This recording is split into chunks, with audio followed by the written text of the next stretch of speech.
You were promoted because you were the most reliable technician on the crew. You knew the work, you were good with your hands, and you got results.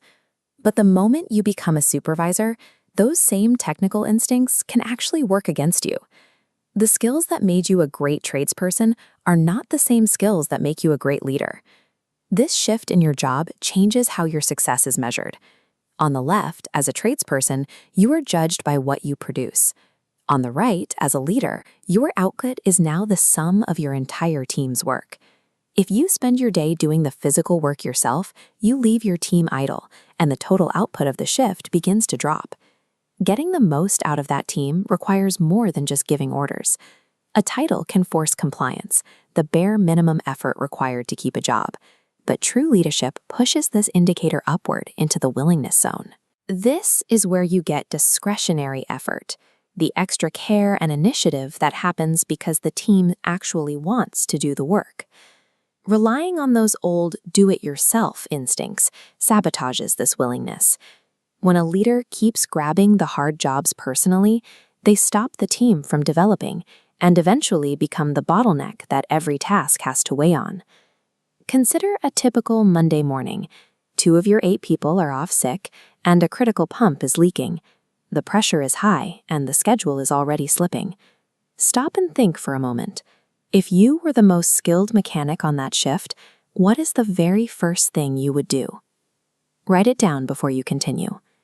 If your instinct was to grab a spanner and fix the pump yourself, look at what happens to the rest of the shift. While you're focused on the repair, priority jobs go unassigned, the morning reports aren't finished, and team conflicts are left to escalate. These warning nodes light up because the leader is busy being a technician. You might have performed a perfect repair, but you led a poor shift. By doing the work instead of directing it, the most qualified person on the floor became the bottleneck that held everyone else back. Earning that control back isn't about your new title. While management gives you a position from the top down, real authority is built over time from the bottom up. It is earned through fair treatment, sound decisions, and consistent behavior. If you have to pull rank to get things done, it's usually a sign that your real authority is weak.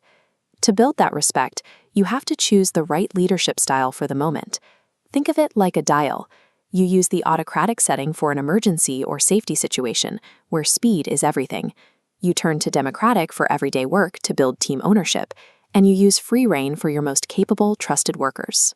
When you move to that free rein style and delegate a task, you must also delegate the authority to match it. There is nothing more frustrating for a worker than being assigned a job without the power to make the decisions needed to get it done. You share the responsibility, but notice that the accountability remains with you. Accountability means you are the one answerable for the final result. If you try to push that accountability downward and blame your team when a delegated task fails, you destroy trust. A leader carries the result when it goes wrong and shares the credit when it goes right. True authority is not about giving orders. It is the discipline of matching your style to the person in front of you and giving your team the autonomy they need to succeed while you manage the ultimate risk. This discipline is tested most during a crisis. Your team reads your mood constantly. If you lose your composure under pressure, you are teaching your team that chaos is acceptable.